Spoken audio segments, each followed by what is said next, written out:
Time now to introduce our second guest to the studio. It's Teddy Burton. Welcome to GFM 96.6. Thank you very much. Good to be here again. Okay, good. Now you came in to talk about Summit Tuition. Tell us what that's all about. Okay, well, essentially what it is, it's going to be, as the name implies, an educational service. What will happen is that I'm going to be starting up a service where I will be teaching GCSE mathematics and science. And that will be happening at a location, at the Church of God Seventh-day building in the Treadworth area. Now, the main purpose of being here this evening is not so much to go into the detail of what it is, but to invite parents who have children at secondary school to a meeting on Wednesday evening at 7 o'clock at the church, and where I will explain in detail what this is about and how it is proposed that it will be run. But essentially what it will be is that I will be teaching students mathematics and science, GCSE maths and science, and that will be taking place on weekday evenings. Mm-hmm. And therefore, if parents are interested to know more about this, I would invite them to come out on Wednesday evening at 7 o'clock.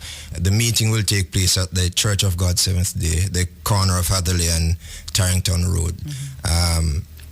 And then we'll go into a lot more detail. Because as I said, essentially what I will be doing is setting out exactly how the courses will be run to garner parental involvement. Of course, I have a plan about exactly how I'm going to be doing this, but I think it's important to also build into that the feedback I will get from parents. Mm-hmm. So instead of jumping the gun, so to speak, and going in detail to say this is what's on offer, mm-hmm. I will say this is what I'm considering to offer. Is this ideally what you would like to have?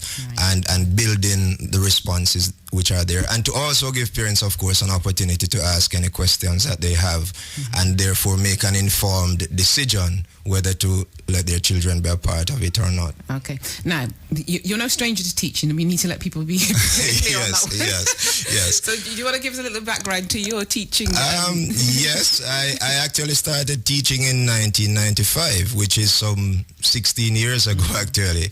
I have taught in Jamaica, I've taught here in the United Kingdom for about some 9 years or so now.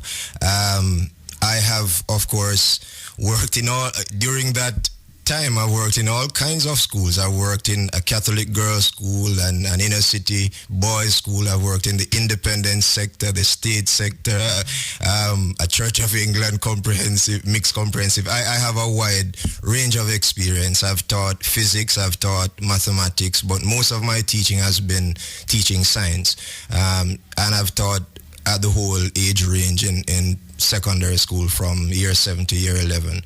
So yes, and also at the moment, which is partly why I'm able to do this, is because I am studying part-time. I also have a degree in law, and I am now training to be a barrister. But I'm doing that part-time, so it kind of frees me up. I'm working in an independent school on a supply basis as well, but it does allow the flexibility to offer something like this. Mm-hmm. So yes, that's just to give parents an idea to say, yes, it's not a novice who is inviting you to come to this meeting. I have paid my dues in that department, and one thing I can assure parents is that I am prepared to be held accountable for whatever I am going to be offering, and that's why I want from the beginning to have that dialogue with parents, because it's not going to be a one-man band. It has to be, my experience is that for education to work successfully, it has to be a partnership between educators and the home. Mm-hmm. So from the beginning, I want to build in that model into what I'm doing. Okay. Now, apart from wanting to teach maths and science, is there a rationale to your work? Well, I have worked in the state sector for many years, and I am motivated. Of course, this what I'm proposing, parents will be asked to make a financial contribution to it. It's not funded in any way, so parents will have to pay. But to be honest, there is something which is a greater motivation than money in this, because Well, I see this from the point of view of someone who has worked, as I said, in a wide variety of schools. And I have seen how many students who are able have been failed by the education system. And I'm not saying that to make a broad brush statement here as if to suggest, oh, all teachers are careless and all of that. No, that's not at all what I'm saying. But I am saying that I do have a problem with certain elements of how education is set up in Britain. One of the things that concerns me greatly is many parents listening to this might not be aware that, for example, if their children are put in, say, bottom set groups going into Key Stage 4, which is years 10 and 11, that might automatically mean that the children will be entered in GCSEs for the foundation exam papers. And if that is the case, the maximum mark they can get is a grade C. And to me, I see that as a travesty. I mean, it might be a waste of potential. Now, I am not suggesting that every child is going to get A star, but I believe every child should have the opportunity to get an A star. Because there are times when an assessment might happen to gauge whether children should be put in one set or another, and anything can go wrong on a given day. And if you put too much investment, too much emphasis on those assessments and then make a decision to just limit children in that way, it can be problematic. Because we have to consider when those kids leave school with their C, assuming they do get the C, you also have thousands of other students leaving with A stars and A's and B's, and a person sitting at college making a decision between absolutely, there's no competition. So I think that if a child is struggling, at the heart of my training in Jamaica when I was being trained to be a teacher was that if the pupil hasn't learned, the teacher hasn't taught. Now, I am not saying that there isn't a contribution to be made and responsibility on the part of the student. But what I'm saying is that children can get it if we are continuously seeking new ways to deliver ideas to them. So if they don't get it one way, we must be willing to try a number of other approaches and give them the necessary support rather than condemning them to a substandard future. So you'll be able to work with the different learning styles is what you're saying? Yes, I will be able to do that. Brilliant. What was the question I wanted to ask you? Yeah, it was around the maths and science, because I know the current government is David Cameron certainly is talking up the idea that we should be returning to the traditional subjects of maths and science. Yes. And less emphasis placed on the vocational subjects like drama, music, media, whatever. So, if it's going that way, are you saying that young people really need to be taking that on board? And that's right. There needs to be every emphasis given to that, because that's where the education system is moving, to put more emphasis on what might be called the more academic subjects, and therefore students have to be appropriately placed to deal with the demands of the curriculum that they will be experiencing more and more. So yes, I believe that parents must indeed give their children the kind of support which is necessary, and not be willing to just accept that a child can only get a D or a C, and just because on a few assessments a teacher has said so. No, I'm not questioning the teacher's judgment. They are the ones in the classroom with the kids, and they might be right. But what I'm saying is a child must always be given the opportunity.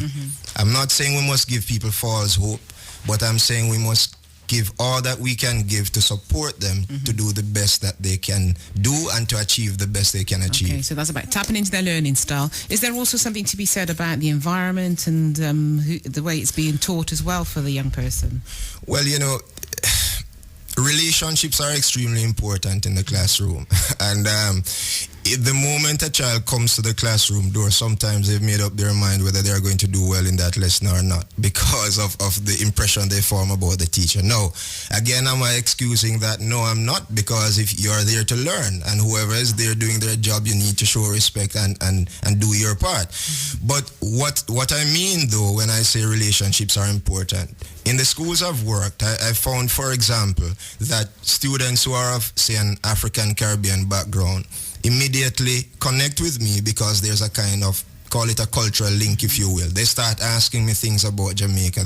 And some of them who are of Jamaican heritage, for example, or other Caribbean background, and immediately a bond is formed because of the surrounding circumstances, so to speak. And therefore, I'm then able to tap into that because it's like you're winning their confidence on a different level because they relate in that way. So some of the traditional barriers are broken. That's right. So you are then able to get on with the real business of education, and often too, when they know that you're from that background and their parents are, then they immediately think, well, there might be a kind of relationship here between my parents and this teacher, so I better be focused, So you can read them a lot easier. Yes. So yes. So there is that as well. And let me be very clear about this. I am not at all suggesting that I only want parents from African Caribbean backgrounds to be there on Wednesday evening or to be part of this. I have never judged the emphasis I should put on my job on the basis of the student sitting in front of me, and I don't intend to start that now. I will, however, make the point that I believe that our students from that background might in particular benefit from this for the very reasons I've already explained. It is still a sad fact that our children are lagging behind in terms of achievement in the classrooms. There are all sorts of reasons for that, but one of the things which will be a part of the solution is having greater interaction with people from their background and seeing that there are people there who value education, because sometimes that impression isn't given in the media. Let's say we call it a role model for convenience, right? But they need to see that and to see, well, yeah, this is somebody from my background. This is somebody who didn't have a gold spoon in their mouth, but they knuckled down, they worked hard, they committed themselves, and they have achieved. So I think there is that subtle message. There's that kind of underlying message which is made without speaking it out explicitly. So I think there's that benefit to be had. And so I'm emphasizing again that I'm inviting parents to come on out on Wednesday evening at 7 o'clock at the Church of God Seventh Day. And let's have a conversation. I will set out exactly what I'm offering, and I will give people an opportunity to ask questions and to even suggest what might work more effectively for them. Just one more question. Your courses that you run, they supplement what's happening in the schools? I will be teaching the whole GCSE curriculum from start to finish, because I don't want it to be just a mere backup tutoring service. So I want to deliver the whole GCSE curriculum from start to finish. And one of the good things is nowadays some schools are even allowing their kids to take GCSEs from as early as year 9. So if, for example, we are able to get through that, so say, for example, a year 7 student starts with us, and over a 2-year period, their parents and myself feel confident after going through the necessary assessment that they are ready to go for this exam. They could be sitting their GCSEs at, say, year 9 or year 10 and have those out of the way to do even additional, say, advanced science at year 10, year 11, and get additional GCSEs. So who's your target audience and what year? Well, years 11, to 16, which is grade 7 to 11. Right, so year 7 to 11. Anybody between 7 to 11 who wants to express an interest, parents. That's right. Along. That's right.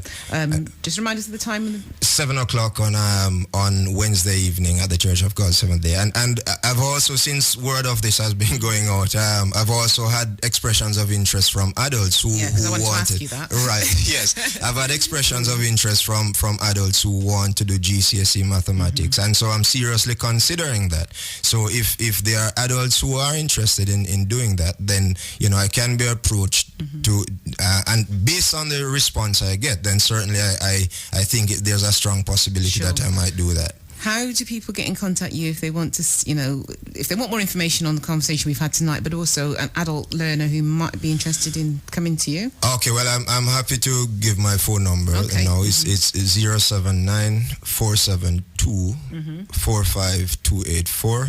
That's 079-472-45284.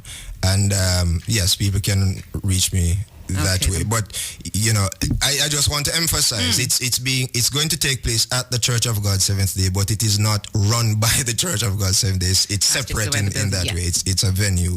It's a venue for these purposes. Thank you very much for that. Okay. So hopefully you will get some takers on Wednesday. GFM 96.6